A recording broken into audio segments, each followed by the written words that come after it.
যতবার তুমি আমাকে উপেক্ষা করো, যতবার এড়িয়ে যাও খুদে বার্তা কিংবা ফোন কলে, ততবার দেখা করবার অদম্য বাসনা অ্যানজাইমার মতো বুকের পাঁজরে চেপে বসে।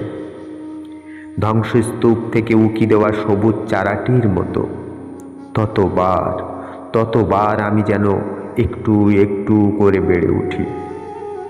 বৃষ্টির প্রথম ফোঁটার পর জেগে ওঠার রেইন লিলির মতো ততবার আমি বেড়ে উঠেছি, ভেঙে পড়িনি। ঘাসের সবুজ বুকে শিশিরের স্বচ্ছ জমাট কণার মতো সমস্ত কষ্টটুকু বুকে ধারণ করে হয়ে গেছি মহাসিদ্ধ পারাবার।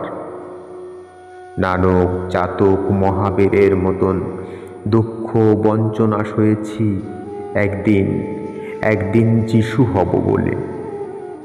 কতবার বিয়ে বাড়ির গেটে অভুক্ত কুকুরের মতন তোমার ঠোঁটের অমন কোমলতার দিকে তাকিয়ে থেকেছি, কফি শপের অস্পৃশ্য আলোয় একটু স্পর্শ পাবো বলে। কিন্তু কিন্তু বিশ্বাস করো আর 10টা হায়না চোখের মতো তোমার শরীরের দিকে কখনো তাকায়নি। কাম মোহ রিপু ত্যাগ করেছি একদিন সিদ্ধার্থ হব বলে।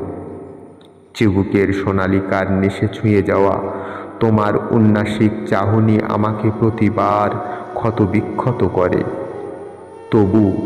তবুও প্রতিবার তোমার অবজ্ঞা আমাকে প্রতিবার তোমার কাছে ফিরবার বাহানা দেয়। আর আমি মেটামরফোসিসের মতো ধীরে ধীরে প্রেমিক হয়ে উঠি। তোমার অবহেলা আমাকে ক্রমাগত প্রেমিক করে তোলে। তোমার অবহেলা আমাকে ক্রমাগত প্রেমিক করে তোলে।